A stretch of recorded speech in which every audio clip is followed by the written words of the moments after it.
USA, land of the free and home of the ghosts? The amount of true ghost stories that come out of the USA is astounding, and one wonders whether it's the turbulent history, or is there something about the place that even after death, people cannot let it go?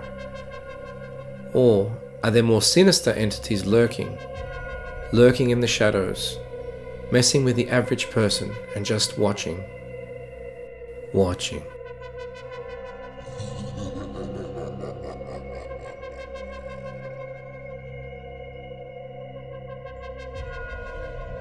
Shadow across the doorway. Clinton, Iowa, USA, circa 1990. Juliet says that she was about 5 years old when her experiences started. She had her own room, being the only girl in the house, and her bed faced the doorway of her room. She would often go to bed on her own. However, there were times that she would wake up in the middle of the night. She would watch her doorway, and on recalling her childhood, was never sure why she did. She was just drawn to that area. On some nights, she would notice a black figure or a shadow of a man standing in the doorway. The figure would start out about the size of a small child, but would eventually grow to the height of the doorway. His hands on his waist, and standing legs apart so as to occupy most of the doorway, almost as if he were blocking it. She could see what light there was behind him, and so could clearly see the outline. Initially, she thought it was one of her brothers messing with her, maybe playing a prank. She would call out to whoever it was and tell him to get back to his room. But the figure never moved. When the shadow finally vanished from the doorway, she would run to her older brother's room and sleep in the room with them. This happened on a few occasions, but one particular night, the shadow returned in the same manner, starting out small and growing to the height of the door, just standing there in position and without moving. It seemed to stay there a bit longer than usual, and Juliet was very scared as she held onto her bedsheets. By now, she had long realized that it wasn't someone playing a trick on her, but some other thing appearing at her doorway. She finally spoke to him and said, "Please leave me alone, I am scared." The figure neither moved nor acknowledged her request. He just remained in the doorway.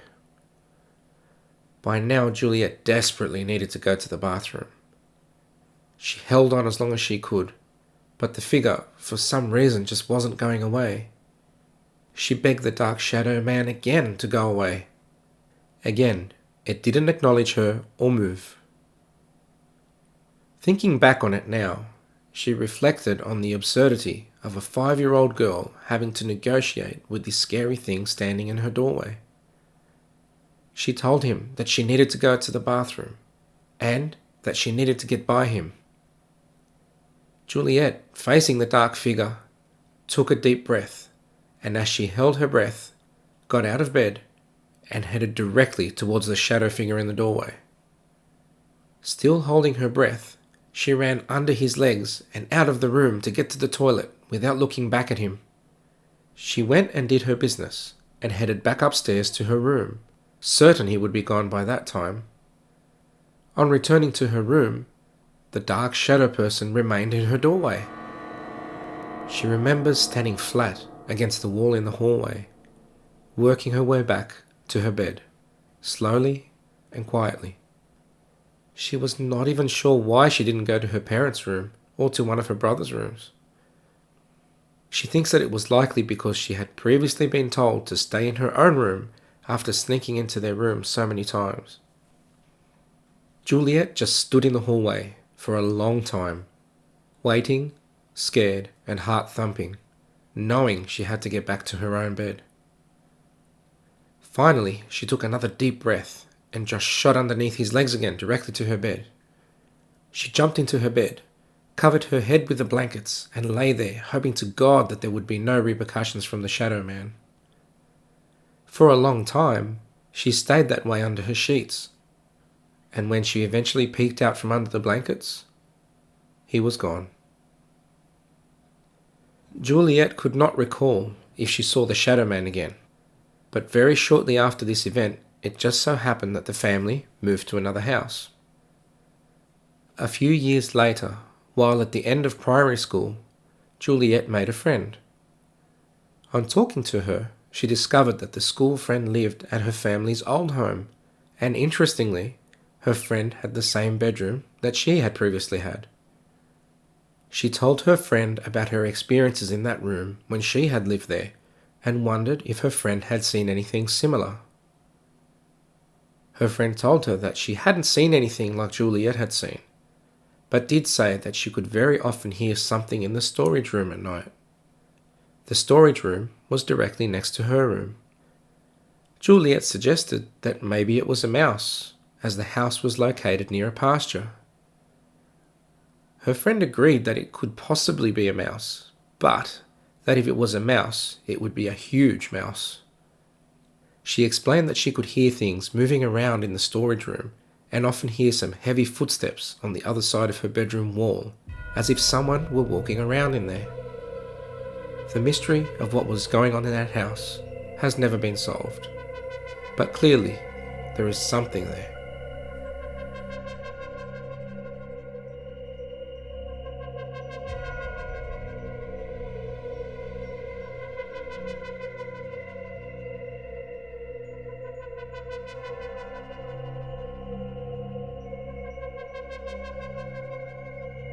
The Boy Who Runs, Alaska, USA, circa 1990.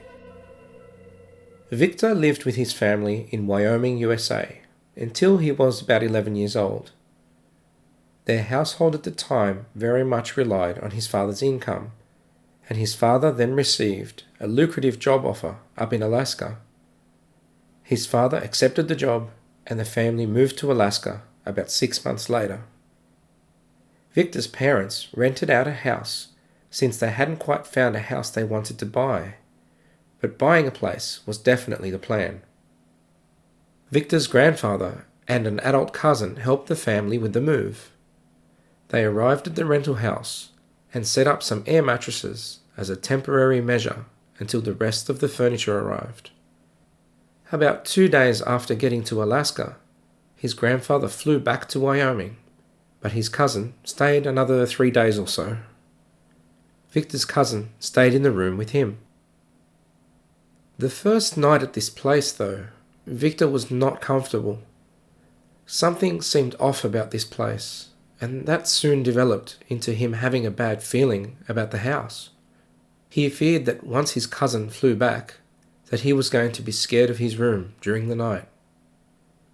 Eventually, the day came where his cousin did leave, and from then on, each of his nights were filled with fear and regret. He experienced sounds of the floor creaking outside of his room, and if he looked up to that area, could clearly see that there was no one out there. It sounded as if someone were walking around right outside of his room, but the constant disruptions kept him on edge, and it would take him hours to fall asleep each night. This same thing happened night after night, and sleeping on blow-up mattresses didn't make it any easier. Soon, the rest of their furniture arrived, which included his usual bed. That night, he went to bed feeling quite secure in his old bed. That feeling of comfort and security was soon shattered when he started to hear the sounds of a little child's footsteps right above him in the attic. Now, the entrance to the attic was to the left of his bed, which made things even more terrifying. And all night, every night, he would hear these little kids' footsteps running around right above him as if there were a child playing. Soon, another thing started to happen, as his closet door would open slightly, as if someone or something was opening it up from the inside. These occurrences were so consistent every night, to the point that he would cry so loud that his parents would hear and come barging into the room to shut him up. Strangely, Victor said that his parents yelling at him gave him a feeling that he was safe and that there was nothing to worry about. While his parents were in his room, the noise would stop, and as soon as they left and Victor tried to get back to sleep, the noises above him would start again. A year or so later, he had some friends over to his house, and they decided to do something foolish and made a Ouija board to play with it. They started the game and believed that they got into contact with a spirit. The spirit told them that it was a little boy, and Victor asked him if he was the one running in the attic at night. He said yes. Victor then asked him to stop, and the spirit replied through the Ouija board, "I'm sorry, but I can't." And that's where the conversation ended. Eventually his parents bought a house and they moved, and the very first night in the new house he heard again what sounded like little kids' footsteps running around the living room. Annoyed, Victor went out and looked and saw that there was no one there. He then oddly started having dreams at night that he would be getting chased by something, and then this little boy would pop out of nowhere to save him. After having dreams like this for a while, they eventually stopped, and he no longer heard the running footsteps again. Just what was going on? And was there really a ghost boy? Did he have an attachment? Or was there something more sinister playing games?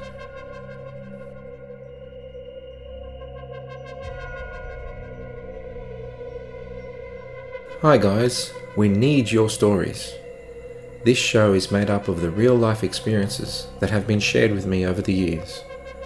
So, if you have ever had a paranormal experience, ghost, alien, weird creatures, whatever, please contact me, seekersosparanormal@gmail.com. Email details in the description.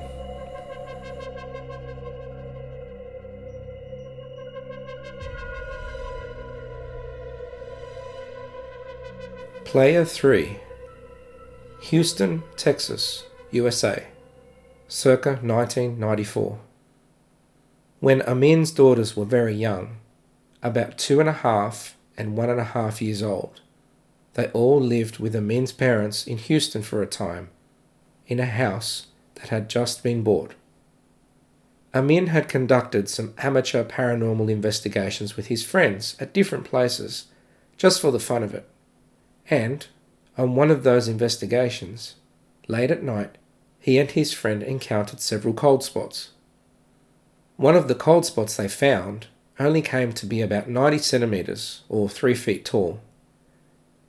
While he had his hand on the cold spot, he closed his eyes and got the image of a young girl, thin and sickly looking, with blonde hair and blue eyes, dressed in an old-fashioned dress. Amin told his friend at the time, and only his friend, about what he saw in his mind.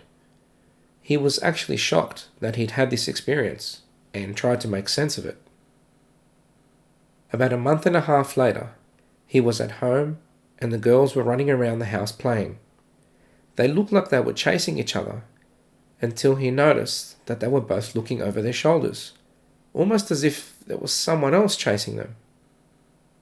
They were laughing, so they were clearly having fun playing and weren't scared of whatever it was. Intrigued, Amin stopped them to ask what was chasing them. "The little girl," his older daughter said. "What little girl?" he asked. "The little girl that lives here," she stated matter-of-factly. "What does this little girl look like?" he asked her. She thought for a moment, as if trying to explain it better, and likely not quite understanding what her father was talking about. As she couldn't give a direct answer, Amin asked her some follow-up questions. Questions like, who is she? And what colour is her hair? And how tall is she?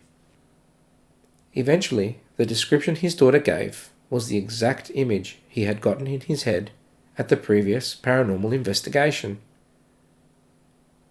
His daughter described a thin girl that looked kind of sick, and that she had blonde hair and blue eyes, and was wearing what his daughter called an old-fashioned dress. Amin remembered the chills going down his spine, because he had not told the girls about that experience at all. Oddly, after that day, the girls never spoke of the little girl again.